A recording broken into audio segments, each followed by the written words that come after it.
This video is sponsored by EduQuest Digital Marketing Teaching Program.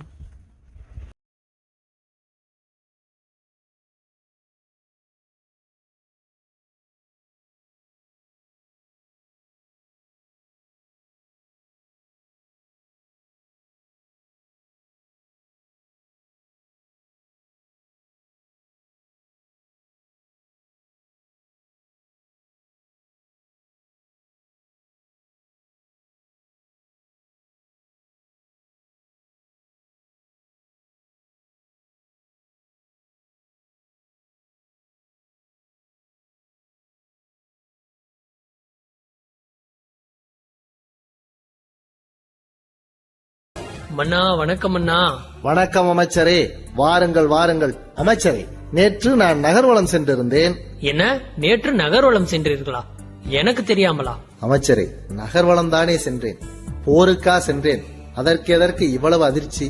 போருக்கு நீங்கள் என்றுமே தனியாக செல்ல மாட்டீர்கள் என்று எனக்கு தெரியும்.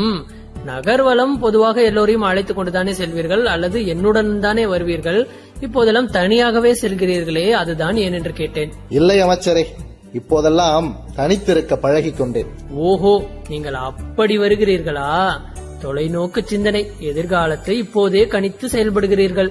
அமைச்சரே, நீங்கள் நினைப்பது போலெல்லாம் அல்ல. தொற்று மீண்டும் வேகமாக பரவி கொண்டிருக்கிறது. அதனால் நாம் தனித்திருக்க வேண்டும் என்பதற்காக தனித்திருக்க பழகி கொண்டேன். ஓ, அதற்காக மட்டுமென்றால் உண்மையிலேயே சிறப்புதான் மன்னா. சரி, நகர்வலம் சென்றதாக சொல்லி ஆரம்பித்தீர்களே, என்ன சொல்ல வந்தீர்கள்? அதுதான் அமைச்சரே, நேற்றைக்கு நகர்வலம் செல்லுகிற போது சொல்லிவிட்டீர்கள். அமைச்சரே, அப்பொழுதுதான் ஒரு ஃப்ளோ கிடைக்கும். அமைச்சரே, பொறுங்கள். நேற்றைக்கு நகர்வலம் சென்று வந்தேன். சென்று வந்த போதுதான் பார்த்தேன், நகரில் புதிதாக நிறைய வீடுகள் கட்டி இருக்கிறார்கள். அதில் மகிழ்ச்சிதான். ஆனாலும் கூட சில வீடுகளில் தரைதளம் நன்றாக வேலைப்பாடுகள் முடிந்திருக்கிறது. முதல் தளம் வேலை பாதியோடு நிற்கிறது. சில வீடுகளில் பூச்சி வேலை முடியாமல் இருக்கிறது. சில வீடுகளில் தரைதளமே முழுமையான வேலை முடிக்காமல் இருக்கிறார்கள். ஏன் இப்படி பாதியிலேயே வேலைகளை நிறுத்தி வைத்திருக்கிறார்கள்? என்ன காரணம் அமைச்சரே? அது ஒன்றுமில்லை மன்னா. வீடு கட்ட வேண்டும் என்ற பெரிய கனவிலும் ஆசையிலும் நிறைய பேர் வீடு கட்ட துவங்கி விடுகிறார்கள். பாதி வேலை முடிந்ததற்கு பிறகு மீதி வேலையை தொடர்வதற்கு அவர்களின் பொருளாதார சூழ்நிலை ஒத்துழைக்கவில்லை. அதனால் எல்லாவற்றையும் அப்படியே கிடப்பில் போட்டு விடுகிறார்கள். ஆற்றில் ஒரு கால், சேற்றில் ஒரு கால் என்ற நிலைக்கு தள்ளப்பட்டு விடுகிறார்கள். அது போன்ற நிலையில் இருப்பவர்களுக்கெல்லாம் நீங்கள் ஏதாவது செய்ய வேண்டுமண்ணா. அமைச்சரே, அவர்களுக்கு எதுவும் செய்யலாம் முடியாது, சொல்லத்தான் முடியும். அதை மட்டும் நீங்கள் அவர்களிடம் சென்று சொல்லுங்கள். வழக்கம் போல. ஆம், வழக்கம் போல. ஒரு ஊரில் ஒரு இளைஞன் சிறிய முதலீட்டில் ஒரு ஜவுளி தொழிலை தொடங்கினான். அவனுடைய கடுமையான உழைப்பினால், அவனுடைய அயராத நம்பிக்கையினால் தொழில் வளர ஆரம்பித்தது. லாபம் பெருக ஆரம்பித்தது. பெரிய அளவில் வியாபாரம் செய்யக்கூடியவனாக மாறினான். அதேபோல லாபமும் அதிகரித்துக் கொண்டே சென்றது. அந்த இளைஞனுக்கு ஒரு எண்ணம் தோன்றியது. இவ்வளவு பெரிய அளவில் தொழில் செய்கிறோம், ஆனால் இருப்பதற்கு ஒரு சொந்த வீடு இல்லை.